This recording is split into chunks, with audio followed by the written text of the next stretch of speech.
Alright guys, what's up? We are back with another video on the Gen 5 Icebear Maddog. Um, so a few of the previous things that I had, like these are small, like little minor things to change. Obviously you can see off to the side here, it is a gas cap, because if you look over here, I replaced the locking gas cap because the seal started falling apart, the paint underneath started falling apart, and the lock started like basically freezing up. So that's actually obviously a problem because you can't add gas if you can't get the gas cap off. So I decided to rip that off before it actually froze up on me and went with this style. If you guys have been around the GY6 scooters or the Chinese scooters, you'll know that a lot of the Chinese scooters come with this style gas cap. It's your generic twist on, twist off with like the vents in the bottom. Um, this cap does work, but I wanted to go with something a little bit more cleaner because, like I said, over the winter I will strip this thing down and have it painted all gloss black. So I figured temporarily to stop it from leaking gas and so I can put gas in it, I'll put one of these little generic GY6 scooter gas caps on it until I can find a decent replacement that wasn't expensive. I did look at a few other ones, such as like Rolling Wrench has a few, but I think they're like 70 bucks for the gas cap, which is like a crown gas cap. Um, and then I saw a few other ones. I did buy another Icebear Maddog locking gas cap on eBay. It didn't fit. It was all wiggly and loose, and you can't adjust the ears on it. Um, so I decided not to go with that one. I got this one. This one was like 14 bucks. Um, it works good, but I wanted something more for looks, just to go along with the whole look aspect of things. So I ended up grabbing this little guy. It has adjustable ears, so you can adjust the tension on it. It's just solid black. I think it came with like black, chrome, anodized red. There was a few other ones. I will link these gas caps in the description below, because it is actually a decent looking little gas cap, and it doesn't lock, and you can adjust the tension on it for how tight it's sitting on the tank. It does still retain a vent hole right there in the corner. As you can see, there's a little vent line so that it can still vent out in between the cap. This was 23 bucks, or I think it's 22.99, 23 bucks, off of Amazon, so I will go ahead and link that below.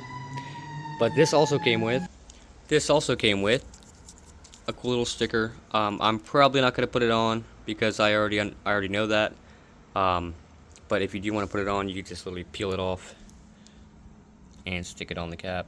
I'm not going to do that. Like I said, I'm just going to leave it black. Let's go ahead and get into it. Obviously, the first step, this is pretty simple. Take your old gas cap off, put it down to the side. New gas cap, obviously line up the ears. Put it on and tighten it. I actually kind of like that. It's actually kind of nice. That like locks on pretty good. It looks decent. It doesn't wiggle. I could probably loosen it up a little bit because it does seem a little firm, but honestly I think it'll be fine. It's definitely not going to leak gas, and it does look decent on the tank.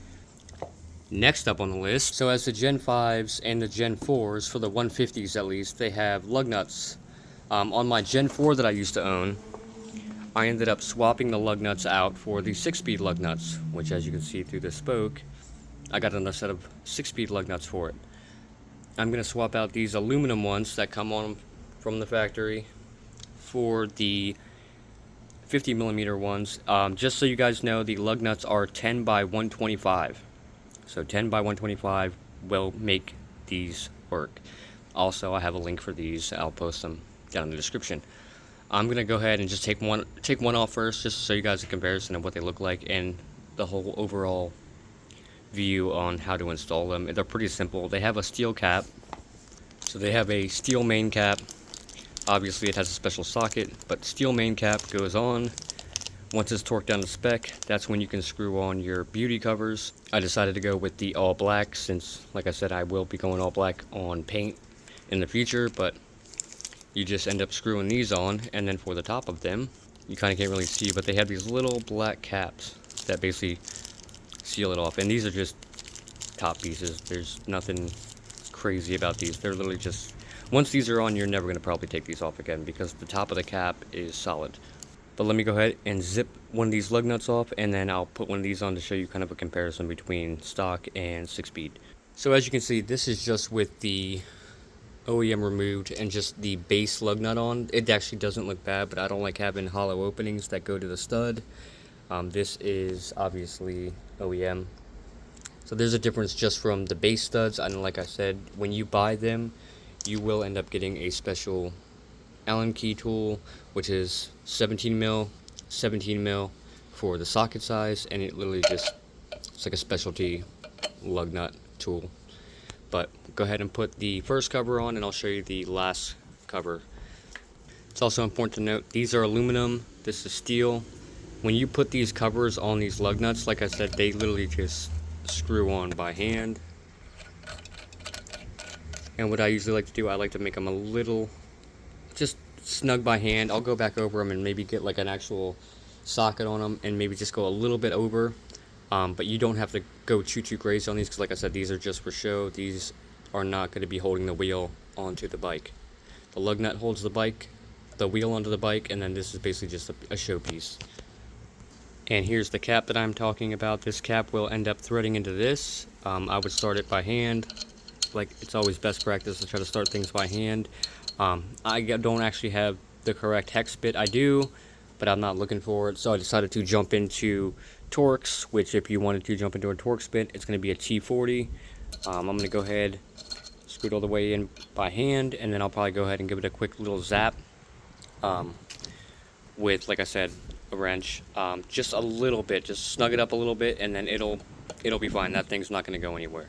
I'm going to do the rest and get back to it and show you guys. But that would be a little comparison right here. So these are the 50 mils. These are going to be the smallest caps you can get for these. You can also run spikes. You can run another piece off of this, which is like a spike too. I like these. Just try to keep it as low profile, but it looks cool at the same time. I'm going to go ahead and finish it up so we can see what it looks like. And there you go. There you have it. Now you got your cool Sickspeed lug nuts on there with the caps. Looks nice and cool, nice and clean. I did save the old lug nuts just in case I did want to reuse them down the road. I probably will never do it, but these are definitely cool. You just got to make sure you store your specialty socket away somewhere and don't lose it, because obviously that would suck to lose this. And like I said, these lug nuts are 10 by 125 is going to be the lug pattern obviously you need it for. And for the gas cap, like I said, that was on Amazon.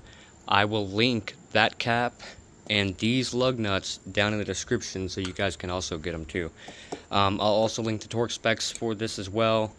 It's not much. I mean, it really doesn't take much. Obviously, if you've been working on any kind of GY6 scooter, you know too much, you'll start snapping bolts, especially on this setup. But yeah, so if you want to get the new gas cap or the Sickspeed lug nuts, highly recommend. I had the Sickspeeds on my Gen 4 when I had it. It worked great. I never did swap the gas cap, but I have a feeling it'll be fine. It's still vented, so you don't have to worry about any other issues, especially with me running the electric fuel pump. It shouldn't have any issues as long as that doesn't completely lock the tank down, which it shouldn't, because it's still vented. But that is going to do it for this video. If you guys want to see more content with the GY6 Maddog, go ahead and hit the subscribe button. Like always, if you like watching the channel and you want to see more on any of the cars or the Scooty, go ahead and share the content and subscribe if you're not already, like normal. But yeah, that's going to do it for this video. This is just quick little update. Nothing else has really changed on it, minus that and those. I'm still looking at the 171 kits to kind of gauge which one I want. It's probably going to end up being the Tata kit with the forged piston and then the T100 cam. But yeah, I think that's going to do it for this video, guys. Thanks for watching, and like always, be safe out there, especially on these things. But yeah, stay tuned for the next video.